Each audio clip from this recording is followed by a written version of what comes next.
Jordan Burroughs. What's up?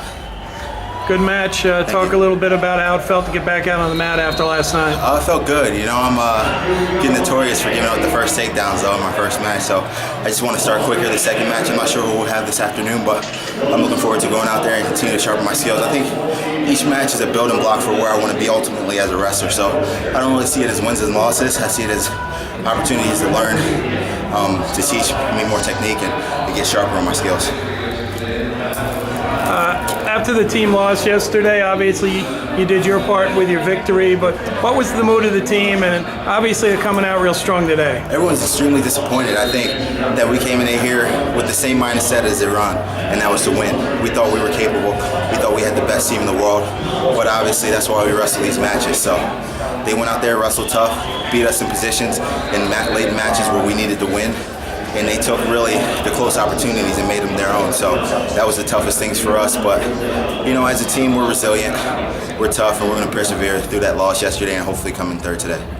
How do you evaluate the Iranian performance so far? Oh, they wrestle well, man. They always wrestle hard. Everywhere we go, they wrestle hard. So, you know, when you see an Iranian opposite of you, you know that they're going to give you all they got. And it's just our job to give them all we've got, and hopefully our best is better than their best. Do you think they will be the winner of the tournament? I don't know. You know, it's hard for me to tell. I haven't even watched any of the matches from the opposite side of the bracket, so I really don't know how the Japanese team is wrestling or the Russian team, but I'm sure it'll be an interesting matchdown in the finals. Your competitor, Iranian competitor, yesterday was very... Oh yeah, he was extremely upset. Yeah, he's extremely upset. That's the third time we've wrestled. Third or fourth time. Third time we've wrestled, yeah. So, you know, it's tough when you lose to the same guy 3 times in a row, especially here in front of such a big crowd, and he's got a lot at stake, a lot on the line as well. But, you know, for me... Was it too easy for you? No, he's tough. He's a tough competitor. Obviously, I've gotten 3 pins outside of that match, and that was my closest match all weekend. So 7-1. Yeah, 7-1. So he was a tough competitor. I always know he's going to wrestle tough, but I'm sure he'll be back in the future. Jordan, the best countries in your sport are here, and Yep. you know the political situation between some of them is not so great. And do you guys think about that much? I mean, right now you've got a very tense situation in Ukraine with Russia. Do you guys think about that much? Do you hear the Ukrainians and Russians talking about it much? No, not at all. Outside of the language barrier, so if they were talking about it, I wouldn't understand it anyway. Right. But secondly, we're not politicians. You know, we're not humanitarians. We're just wrestlers. So within this arena right here, within the forum, this is all we think about is wrestling and being World Cup champions. Is wrestling?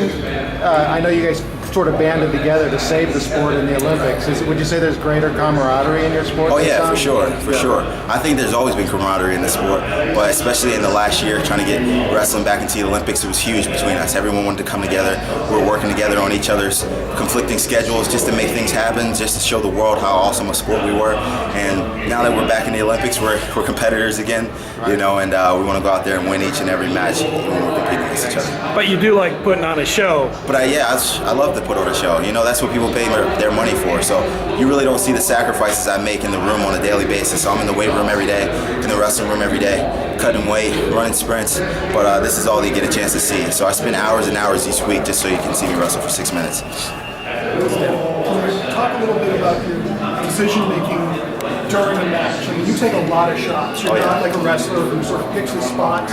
And in some of your bigger matches, you've made some very sort of intelligent decisions on when to go for a stalemate and not fully commit to it. What's that like while you're wrestling, saying, this is when I'm going to finish, this is when I'm not, I need to respect the position of the other wrestler? Well, I think wrestling is just a series, it's a lot like life, you know, a series of small decisions that you make throughout the entire 6 minutes. So whether it's to go for a throw, go for a high-level attack, to go for a takedown, or just to hang out for a while, you know, you see the score, you see that you're up, you kind of relax a little bit. You see that you're down, you know, you got to go and make chances and take risks. So it's interesting. You know, it's kind of more like a chess match. So you kind of use your tactical skills throughout the entire match and try not to make too many mistakes where that guy can capitalize. So basically, when you're wrestling high-level opponents, you know that eventually this guy's going to open up, and that's when you got to use your opportunities to score. Do those